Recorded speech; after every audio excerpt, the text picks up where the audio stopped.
entrepreneurs can actually get through the holidays. Hello, everybody. Welcome to another episode of Unicorn Secrets. I was going to call you visionaries. What I'm curious about is, how do you get through the holidays as an entrepreneur? I started thinking about this because we are in holiday season and all the things are happening in the holiday world.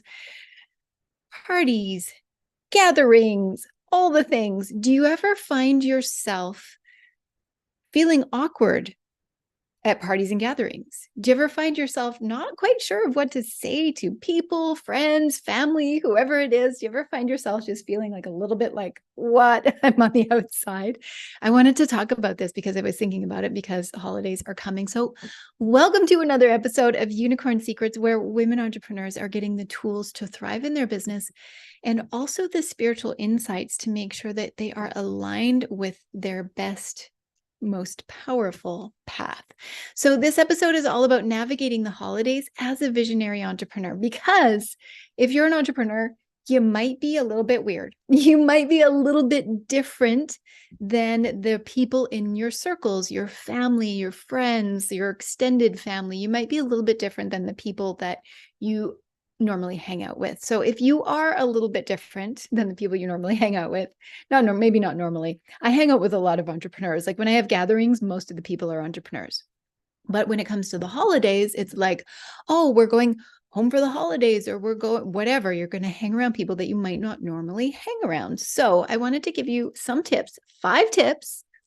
I'm going to give you 5 powerful, magical tips to help you to navigate this season with grace, with flow, and with ease. How many of you want to get through the holidays with ease? Put an E in the comments down below if you want to get through it with ease, because these 5 tips are really going to help you. So start with knowing that the people that you're surrounded by might not understand your entrepreneurial journey. They might not even understand what it is you do. How many people, when you go around like family or people you used to know or people in your old circles and you try to describe what you do, they're like, I don't get it. And their eyes glaze over. Do you ever find that? Put a G in the comments down below if you're like, yeah, people's eyes glaze over. So even if people don't get it, here are 5 things that are going to help you to get through. Number 1, embrace your own journey. Remember, your path is your unique path. It's your path because you chose it. It's your path because it chose you, but it's yours. It's different than people who are working a 9 to 5. When you're an entrepreneur and you are a creator, and you are, especially when you have like a heart to give, and when you are an entrepreneur, you are a different unicorn than most of the people you hang out with. It's just true. You're just like a different species. You're totally different species. So embrace that you are unique. That's number 1. Embrace that you are unique. Embrace your own journey. Number 2, this one could be one of the most important ones, and it is find common ground.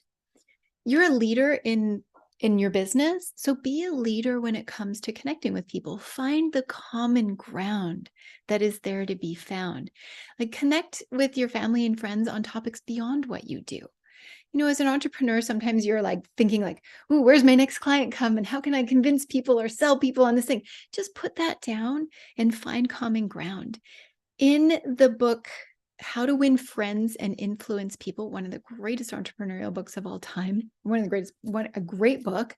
It's all about learning about people, like really finding out about them rather than just pouring your stuff out. Ask people questions, ask them what lights them up, find out what lights people up and ask them questions about that. And the common ground can sometimes be things that you both have in common. And sometimes it's just finding out about your grandpa's fishing habit, or your auntie's like crochet collection, or whatever it is, and ask them about it. Be genuine, like find the common ground, and also find those people, what they desire. Like, that's such a cool thing to think about, is how can you just be a presence for good in your family by hearing stories, having the time and patience to hear stories or hear what people are into. And that's so special. So number 1 isn't just embrace your own journey, that you are who you are. Number 2 is find the common ground that is there for you to stand on and ask more questions. Number 3, this is a big one. This is important. Set boundaries. It is totally okay to set boundaries with family members. It's okay to steer conversations away from things that you don't want to talk about. Like if you're not into stressing about the latest thing that is whatever it is, an agenda or like a common narrative or what's on the news. If you don't want to stress about that, just shift the discussion to something else.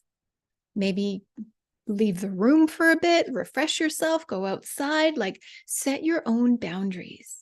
Because when you're a visionary, and many of you are, put a V in the comments down below. If you're visionary, put an S in the comments down below. If you are sensitive, it's okay for you to set boundaries, for you to steer the conversations away. You don't have to be mean about it. Don't do that. But to just be like, oh, I'd rather not talk about that right now.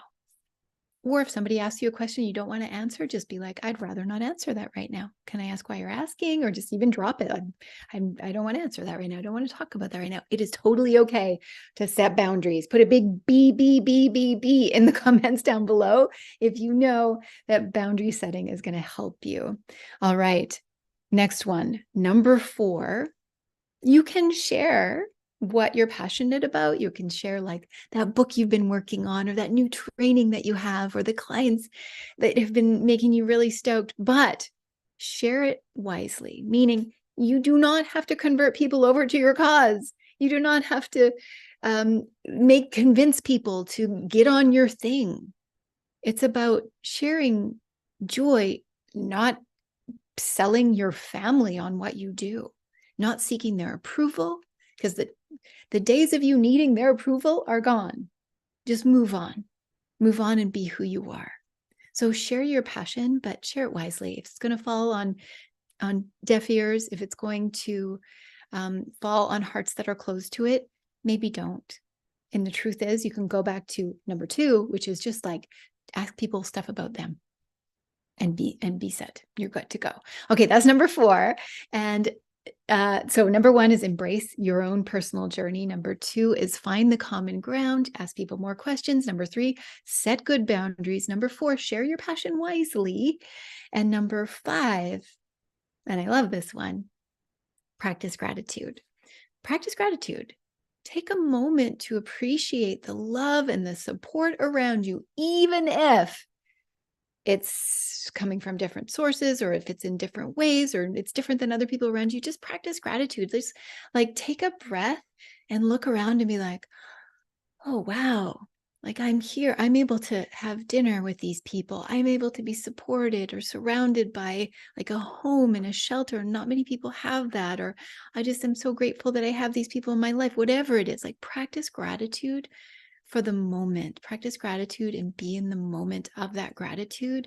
And it's going to help you to just flow through the holiday with such grace. Such grace. So which of these ones really helps you? Is it embracing who you are fully and not making any excuses or apologies for it? Is it finding the common ground and really asking people more about them? Is it setting boundaries? Is it sharing wisely, not sharing everything? Is it practicing gratitude? Which one of these is going to make the biggest difference for you?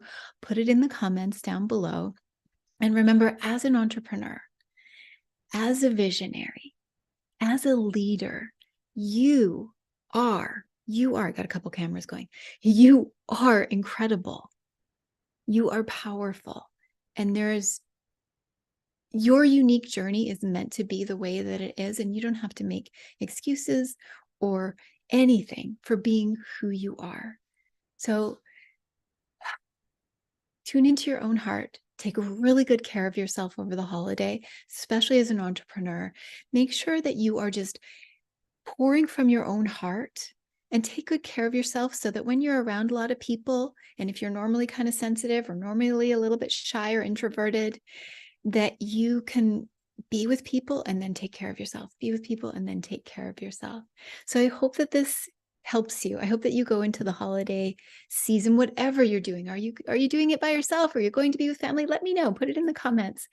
And if you want some systems that are going to help you to not just get through the holiday, but get through the coming year, DM me 2024. Just put the the number 2024. If you want to make 2024 the best year ever, it's not just about getting through the holidays. It's not just about getting through 2024. It's about embracing this new coming year as being your best year ever, but one that you can have with ease, with flow, with enjoyment, one that's going to make a big difference for you. So if you want to make 2024 your best year ever, send me a direct message, 2024. Just direct message me 2024, and I'll chat with you about some more strategies that are really going to help you moving forward in the new year. I hope you enjoyed this episode of Unicorn Secrets, and I will see you really soon. Keep doing your business. Keep being an entrepreneur. Keep working on what you're working on, because when you do, we make this world a better place together. Keep on doing